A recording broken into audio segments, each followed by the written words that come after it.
Hi dear students, now we're going to see another example how to graph the quadratic inequality while completing the perfect square trinomial. Okay, so you can practice a little bit more. So the inequality here is y is greater than or equal to 2x to the second plus 20x plus 49. Remember that the first step is to rewrite the inequality as an equation. So instead of writing the inequality, I'm going to write y equals, and the same thing, 2x to the second plus 20x plus 49. And then we have to factorize the coefficient of the, the leading coefficient, because we want to have a positive number 1 as the leading coefficient, so we can complete the perfect square trinomial. So as the coefficient here is 2, we are going to factorize this 2. So we have y equals 2 times, we open the parentheses, 2 times x to the second, and we get 2x to the second. And then 2 times which number? So we can get 20x. So we have to multiply 2 times 10x, so we can get 20x, positive. This and this, okay? And then we close the parentheses, because remember that we are going to take the first 2 terms, and the third one we're going to send it outside the parentheses. That's exactly the same, plus 49 plus 49.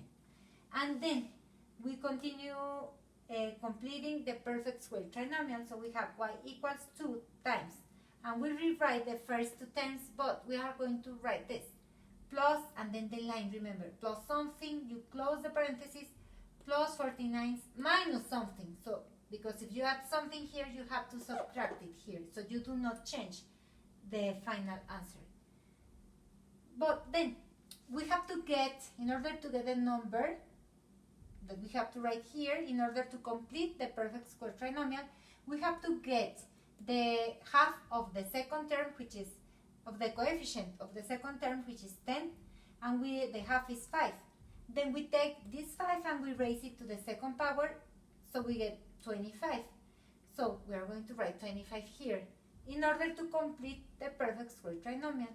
But remember, if we add something, this 25 here, you are going to say, okay, so I'm going to subtract 25 here. But no, because this 25 is being multiplied by these 2 that we already factorized. So if we multiply 2 times 25, the thing is that we have to subtract here 50, because indeed we are adding here 50, so we have to subtract 50.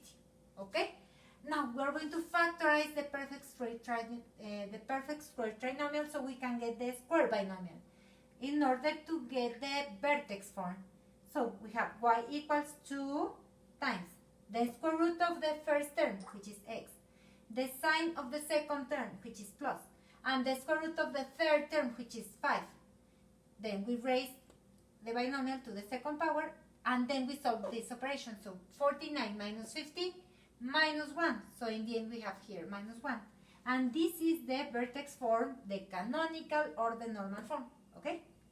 And from here we are going to get the vertex. Remember that here we have the h and k. So remember, this is h and this is k. But the form is x minus h. As this is minus, that means that h is equal to minus 5, because we have x minus minus 5. That's why we have plus 5 in the end. Okay? So h equals minus 5 and k equals minus 1.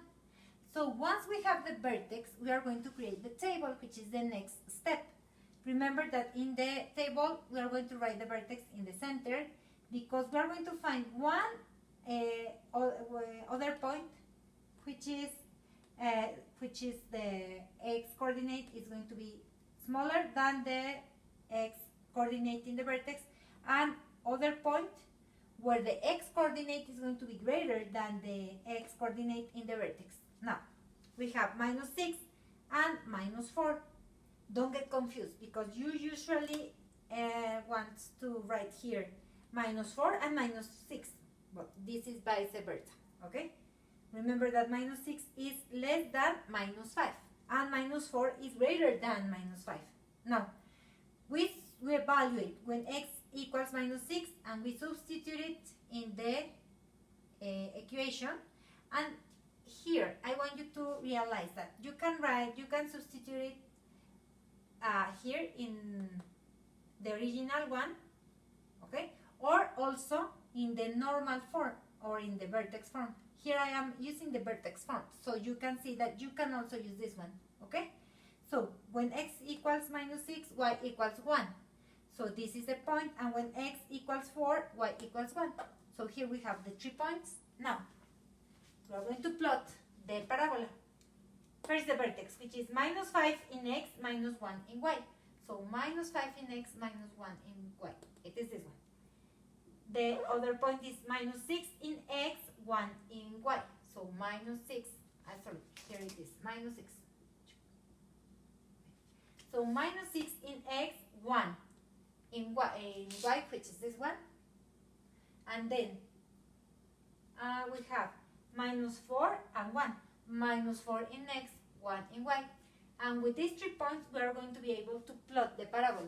So here we have the parabola.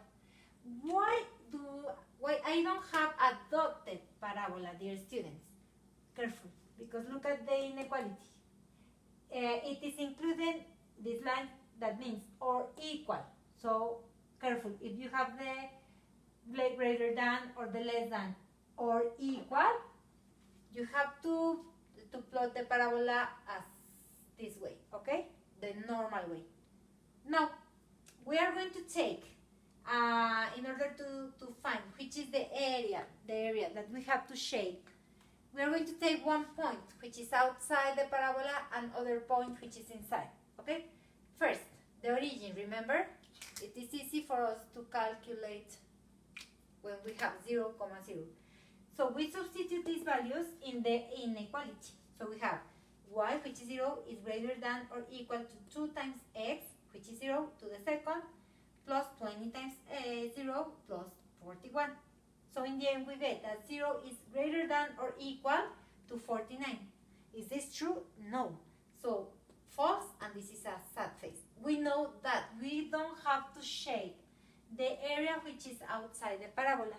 Let's see. We're going to take one point which is inside. To verify if we get true, we have to shape the area which is inside the parabola. Now, step 5, when we have the point minus 5 and 1. So remember, this is x and this is y. So we have 1 in y is greater than or equal to 2 times minus 5, which is x, to the second, plus 20 times minus 5, plus 45. So in the end, we get that 1 is greater than or equal to minus 1. Is this true? Yes, this is true. So true, happy face. And now we know that the area, because this point minus 5, 1 is here, minus 5, 1. As this is here, we know that the area that we have to shape is this one, the one that we have inside the parabola. And that means that if we take any point which is inside this area, we are going to get something true, which is true. Okay? Thank you, dear students. Have a nice day. Stay at home, take care, and see you later. Bye.